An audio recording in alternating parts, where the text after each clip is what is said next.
Hello YouTube, I'm back again with another video. It's been a while. I'm going to be posting another deck profile video after the last one that I did. For you guys, this is my actual build that I'm playing, which I've been going to locals with.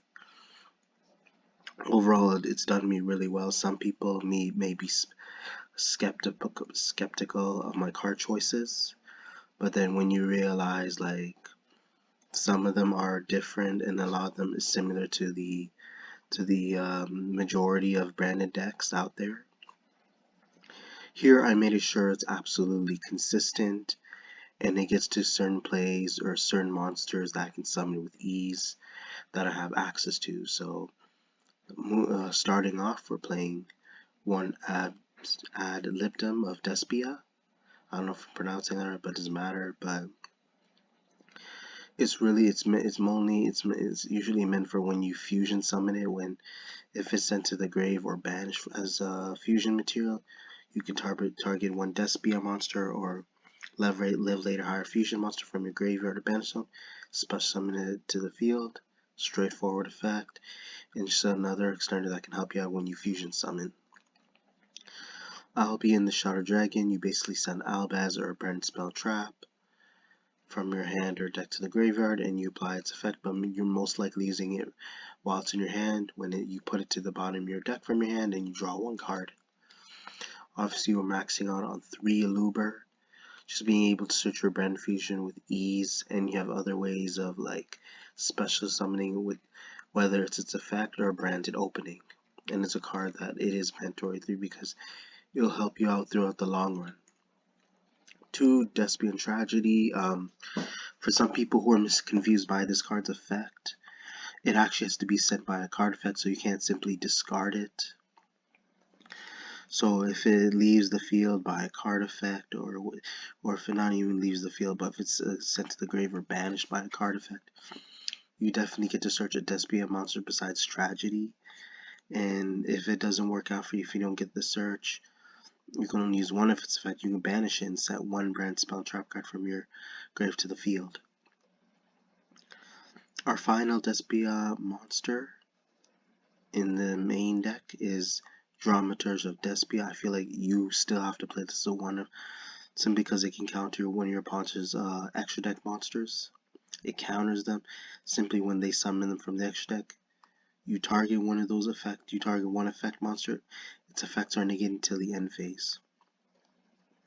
And though I was kind of back and forth with this, but I am deciding to play the Edgem package, which in order to help you fusion summon.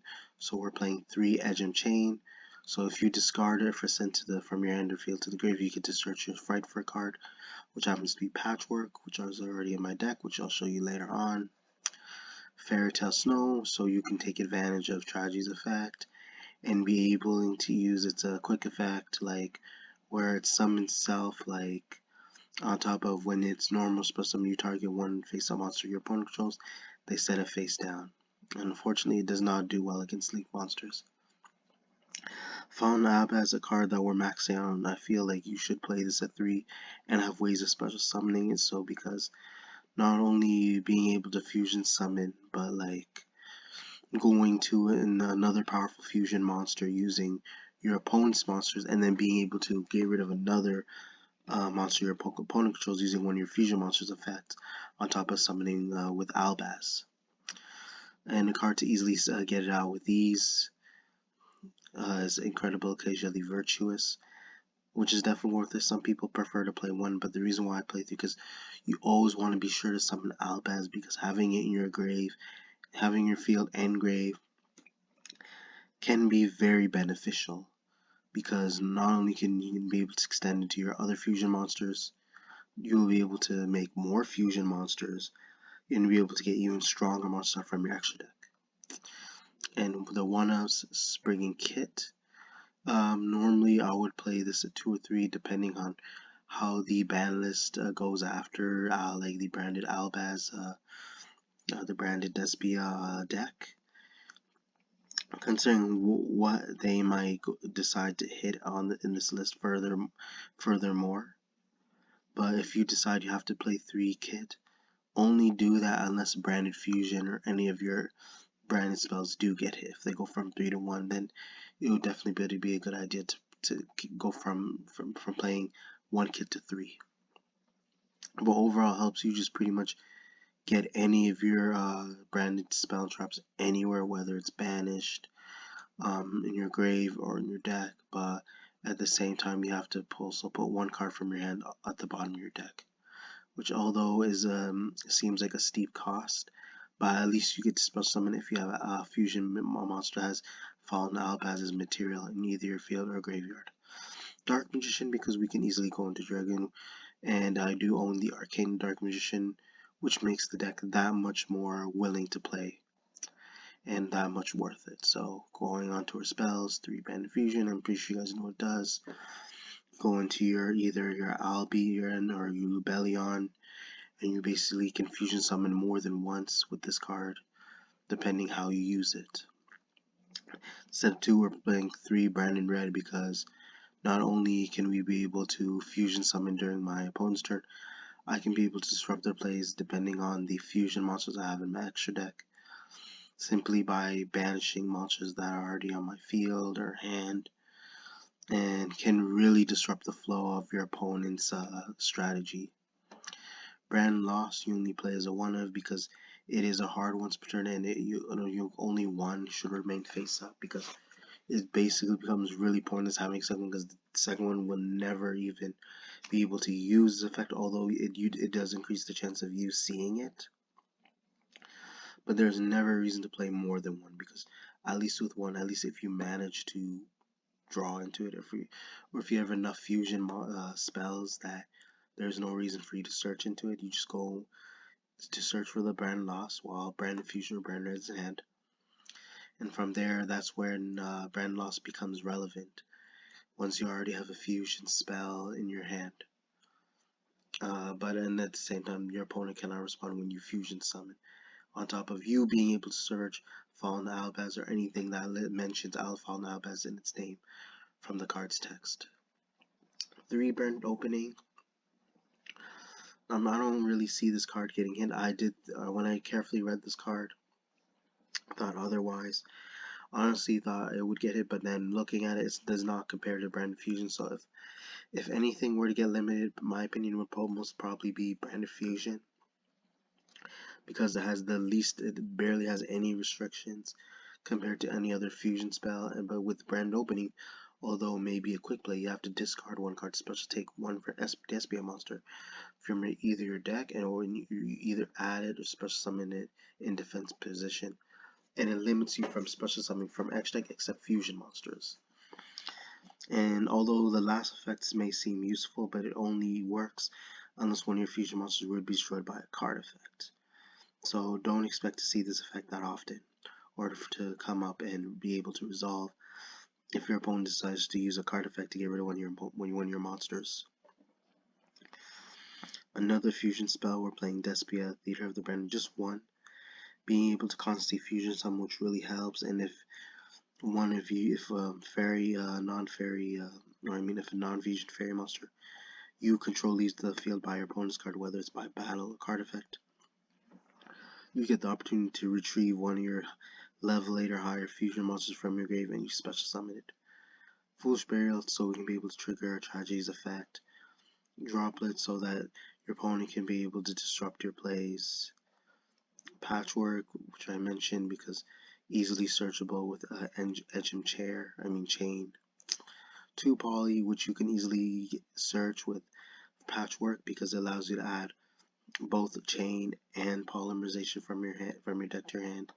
And the last card is only 1 trap. We're playing Banded Banishment, because in order to disrupt my opponent's plays, being able to fusion summon after I special summon either a Despia or level 8 or higher fusion monster from my grave to the field.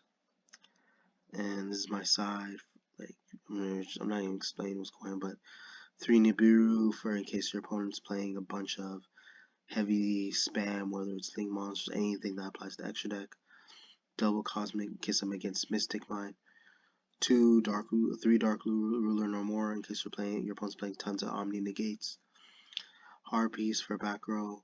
Lightning Storm, and even the match for the same thing, but mainly against Eldlik or anything that activates from the grave, or any cards that resolve from the grave when sent to the grave from whether it's field or anywhere, so you can ensure that they don't get additional effects and going straight to the extra deck. But notice the Abyss Dragon may not be the fusion monster most likely going to go into, but in case your opponent's playing Dragon Link, this card will always come in handy because you can get rid of all their dragons, and this card may get possibly additional attacks for each fusion material monster that was used to fusion summon, including Fallen Abyss. So to fusion summon it, you don't even have to have Fallen Abyss to face up. You can simply just set it, send all dragons your opponent controls, and the set Albaz, and there you go. 2 Albion, because it allows you to search your brand spell trap cards when sent to the graveyard, but it's only during the end phase. But really helps when you combo it off with Mirror Jade. And again, it helps you fusion summon even more. Despian, Proskenian, although you may not see it often, can help you extend your plays, on top of being able to deal even more damage, top of it having 32 attack. So you could say it's one of the strongest the strongest monsters on the field, depending on the type of board that you already managed to set up.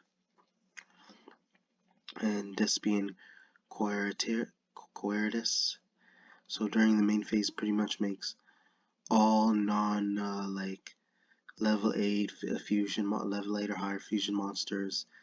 It makes all of their level 8 or higher non-fusion monsters attack 0. So basically, potentially helping you OTK, and if it leaves the field by an opponent's card effect. Because even though it's not really going to be, like I said, even though it may not always happen that often, but it will maybe sometimes. But you do manage to summon Fallen Albaz or Despia monster from your deck. But the thing is, if they're not playing any deck that count like the similar to this build, then they pretty much have no choice but to get rid of the buy card effect, because only thing that can challenge this deck is like level 8 hard fusion monsters, like the deck I already mentioned. So that's the thing, because that's the only exception. So 2 Guardian Beast, which is I feel like is very important that you max out on them, not max out, but at least have around 2-3 copies. But two for me is a good amount, because I'm trying to keep my extra deck stable so that I have more options. But this really helps because you don't really have any monsters and the extra deck that have any chance of like getting rid of spell and trap. So this is the card not only is able to help you draw cards, not only disrupt your plays, but basically help get rid of back row when you need it. And it does not target. And if you have polymerization in your graveyard, it cannot be targeted by your opponent's card effects.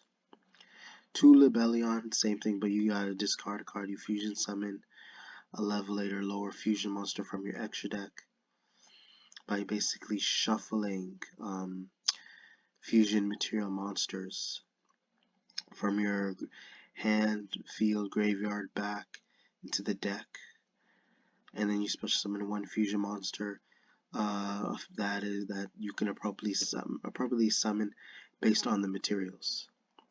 So instead of 2, we're just playing 1 Masquerade the Blazing Dragon. Like I said, the extra deck is pretty tight, and I want to make room for even more powerful extra deck monsters. And what's good about this card is you don't really care about the last effect, but only to spare your life points. But while this fusion summon card is face up, your opponent must pay 600 life points in order to activate, and it's not a once per turn, which really helps. So it depletes your opponent's life points a lot more often, but a lot less, if you guys get what I mean. 2 Mirror Jade, which is important because just ensuring that whether you would decide to swap it out, is that you can only control 1 copy, and it has a once per turn effect, is that you can send 1 fusion monster from your extra to the graveyard, banish 1 that like basically lists Fallen Abyss as material, you banish 1 monster on the field. But it is non-targeting. The only difference is that Although maybe a quick effect, you can activate the effect during the next turn. And for our other fusion monsters, like before I go into the other fusion monsters, like you can be able to get around this effect by swapping the other midget for another in your action deck if you decide to fusion summon during your opponent's turn or your turn. Predaplan Draco Stepelia, a card that help you negate more monsters and be able to disrupt your opponent's plays again, like I mentioned, because its effect allows you to target a face-up monster your opponent controls and place a predator counter on it. The level does not really matter, to be honest, because if you're able to target the monster, its effects are negated while it has the predator counter while this card's on the field. Red Eyes Dark Dragoon, we all know what it does. This card wins me a lot of games, potentially helps me go into OTKing, and being able to negate card effect, and it gains the attack boost with at least 1,000. Also on top of not being able to be destroyed by card effects or targeted by them as well. And the last fusion monster we're going into is Titanic Lad, the Ash Dragon. You're not going to often go into it, but this is in case you want to be sure that you want to avoid your opponent's card effects. You want to give him a good attack point boost. At the same time, before you summon it, you want to be sure you get rid of your opponent's best monster. So not only will he gain the attack boost, he will be unaffected, and there's a chance that you would survive this turn, the turn you summon him, and then the next turn, as you can see here. And then if he's sent to the graveyard, and then it only applies during the end phase, you can special summon even though we're not really playing Dogmatica, you can bring out Fallen Albaz, either special summon or add it from your deck. So that effect will come in handy eventually if you decide to need it, if you want to go to another fusion summon. And again, I hope you guys enjoyed the video. I hope I was able to clear things up with you, and maybe if there's any adjustments I need to do with this deck. But overall, I seem to enjoy it based on my experience. And if I'm pretty sure you like what you see, because it overall looks like you guys, if you look at it, I have a pretty good perspective. I'm sure you guys do.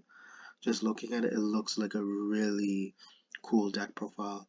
Just really fun to look at, on top of giving you the idea whether you want to play this deck at locals or anywhere, who you can be able to compete with, anybody you can interact with. But based on my take, I still feel this deck is really fun, and I had no issues so far, and I feel like the card choices were splendid. And again, I hope you guys enjoyed the video. Be sure to check for more upcoming content later in the future. Be sure to check the notifications. Comment, like, subscribe. Thank you.